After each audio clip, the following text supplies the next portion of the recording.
Hello everyone, I'm Rebecca James. I'm one of the Learning Spaces facilitators here at Clayton County Library System, and we are celebrating our May theme, which is insects. And I know some of you may go, "Ugh," and that's okay because everybody's entitled, but I say bring it on, okay? Because there's nothing like an ant, or a bumblebee, or a ladybug. Everybody loves ladybugs. So I've got some activities for us today. I'm going to show for our toddlers how to do your own bumblebee, and for our preschoolers, our spider with its web. So let me start you on your crafts, okay? So we are going to start with our toddler activity. This is really fun. It's not too hard, and remind yourselves for your children that this is great for their fine motor skills.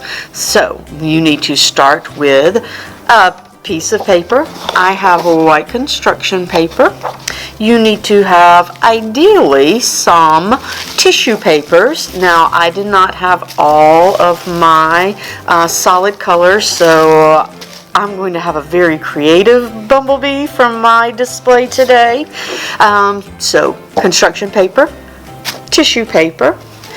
We need a marker. I'm going to use a black one. And you need to have your glue. I like glue sticks. They don't make as much of a mess.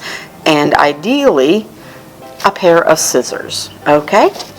So what I'm going to do first is I'm going to draw the shape of my bumblebee, okay? So taking my marker, and I'm going to do it where it's facing me, and then I'll turn it around for you. So I'm going to start with the bumblebee's head, which is going to be some kind of a circle. And then I'm going to do the antenna, which is a curved line, and then I'm going to do like a ball, and I'm going to do a second curved line with a ball for our antenna. And then I'm going to make the body part, and it's going to be like a modified heart, okay? So this is what I'm going to do. I'm going to have like he has shoulders and come out and curve down, and shoulders come out and curve down. And then he needs to have wings, of course, because he flies. So I'm going to come out, and I like to think that I'm making like an ear over here for him, okay? And then another one on this side. And I'm going to put down my marker, and I'm going to turn it around so you can see what it looks like. Now after, and if you're comfortable doing that, and when I say you, I'm actually talking to you children. If you're good with doing that, draw. But remember, this is yours. You can make it look like anything you want, okay? So don't ever think that what I show you is the only way to do it. We want you to be creative and to be happy with what you create. After that, I, as you probably saw, used the tissue paper that has the dots on them, and this time I'm going to use the tissue paper that has stripes, okay? So if you are good with your scissors, use them. If not, find somebody older. Maybe you have an older brother or sister, or you have an adult there who can start cutting some of your tissue paper. Now I like to cut and make it like about 1.5 inches wide, okay? And I'm going to start by doing 5 sections of those. And I'm counting along in my head, and we're going to come back and count together, okay, to make sure that I have 5. So I'm going to put down my scissors, move my paper. So I have 1, 2, 3, 4, 5. for each section, I'm going to tear them into little smaller groups, because now you don't have to have your scissors, okay? And I don't know about you, but even as an adult, I like to be able to scrunch things together. It's like a little bit of stress release, and all the adults in your life will understand that. And you'll get to where that you understand that too. And see, my fine motor skills aren't so good today, so I'll need to work on that. Okay.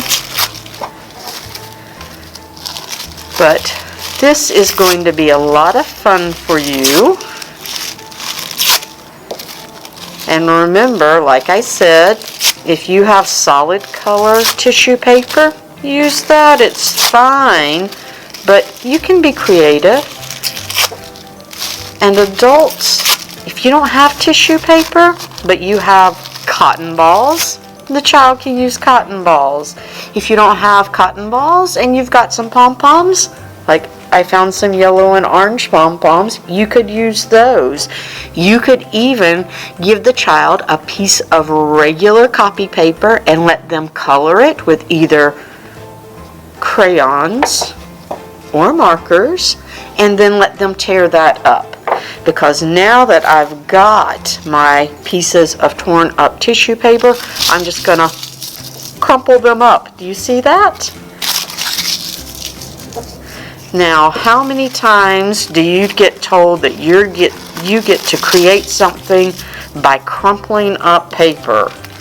And like I said, it's kind of therapeutic for somebody to be able to do that. And what we're going to do is we're going to do this with our striped tissue paper. And let's look at our colors, okay? We have blue and green and white and yellow. So very colorful tissue paper. Maybe you've got tissue paper that has cats or dogs at home. You can make a bumblebee out of those too. So by crumpling those up, and remember, this is fine motor skills. This is really good for your muscles to learn how to do different things. And that's why I was really hoping that you may be able to handle those scissors and do some cutting yourself. But if you're not, tear the pieces apart, okay? I'm going to put this one together. All right, now then, I did want my bumblebee to have a black stripe or black stripes across.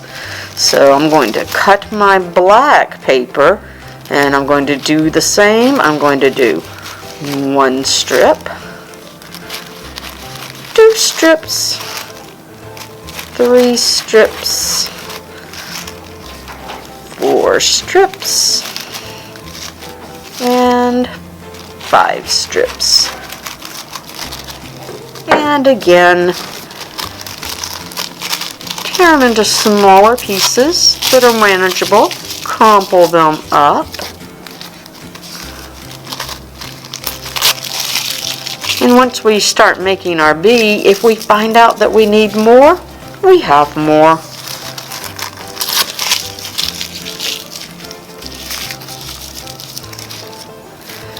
And what do we know about bees? Do you know why we like bees so much? Do you know why? Oh, bees are great. They help distribute pollen, which helps make our plants grow. So if you like, I don't know, watermelons. Watermelons are one of my favorites. If you like watermelons, watermelons have to bloom, and that means they have to grow a flower before they can actually grow the watermelon. And that flower needs to be pollinated, and our bees gather the pollen up on their legs and on their stomachs and on their wings, and then they fly to another plant, and as they move across that plant, that pollen gets distributed so that all of our plants get to grow. All right, now then, back to our bee. I'm ready to put the glue on, okay? And like I said, I like using a glue stick because, one, it doesn't spill, it's not as messy.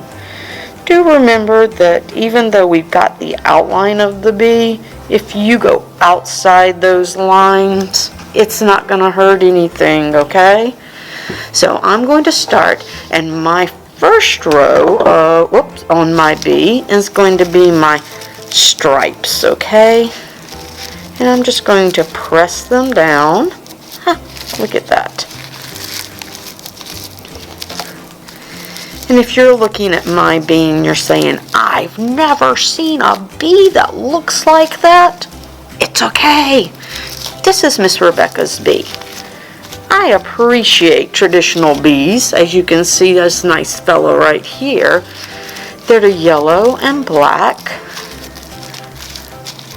But that's the beauty of making your own crafts. You can do it any way you want. And no one should come and tell you that that is wrong. This is you learning something and then showing what you've learned. So do you see what I did there? I've got a row of the colors. I've got a black row. I've got a second row of colors. I've got a second row of black. I'm going to do another row of colors. And if you really like bees, maybe you like to make a bee for every type of holiday there is. So let's see, we're in May, and the next holiday that I know about that we have here in the United States is Memorial Day. So Memorial Day is thinking about the people who keep us safe, who have been soldiers or sailors.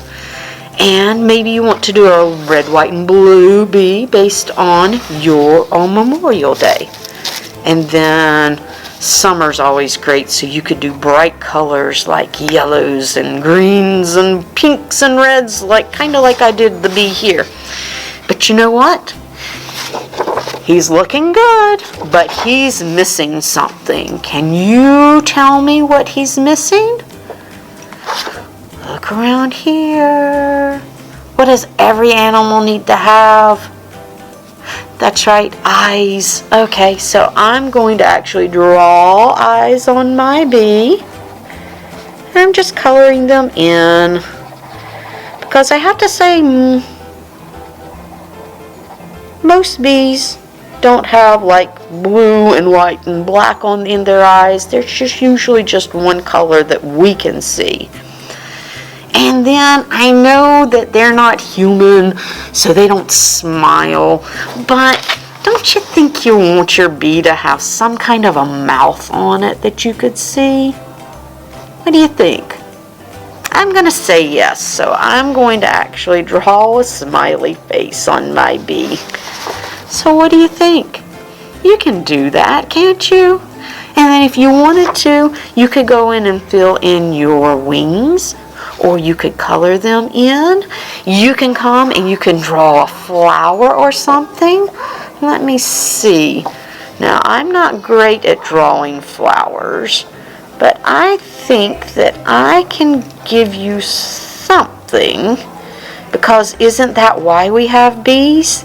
They're coming to get our pollen so that we can grow other things. So maybe this bee is getting the pollen from that flower, and they'll take it to that watermelon plant that I like so much. So this is good for any children, and I would say probably from at least 12 months. They can at least crumple up the paper if they don't do anything else.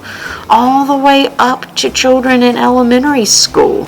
So you can have as much fun as you want with this, and you could even turn out to make so many of these that you can make a bulletin board, like when you go back to and rewatch the video and you see when at the introduction behind me, this is a wonderful bee bulletin board that was made, and you can make something really great like that. So I'm going to stop right here, and we're going to move on to our preschool activity, okay? So I just want to remind you that your bees can look any way you want them to.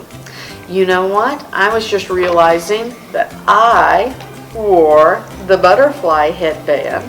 So if you don't want to make a bee, you could do this for a butterfly. That's what creativity is. You can make it anything you want. And don't be upset if it doesn't work the first time. My first spider and spider web, I tore the paper plate this morning because I made holes too big, and then I tore them. You got to learn to deal with that, okay? So you make bees or butterflies. Make flowers because your bee needs to visit someplace. And because I work for the Clayton County Library, I'm going to encourage you to come and visit us. If you don't come to Clayton County, that's okay. There are libraries all over the city. There are learning spaces all over the city of Atlanta that we want to encourage you to visit. So come to a library, check out the Beautiful Bee book, or the Butterfly Alphabet book, or this is one of our brand new board books, and it is called Will Ladybug Hug? Come and check us out. And I mean that literally. Check out a book, learn about insects, learn about the other subjects we've been talking about, boxes and roads and clothes and balls. The library is a great place to have adventures. Have an adventure. Have a great time creating bees or butterflies or spiders. And we'll look forward to seeing you again. If you come to Clayton County the last week of May, we're having pop-ups on May 28th, 29th, 30th, and 31st. So come spend some time with us. We would love to see you. And we'll see you next month. Bye.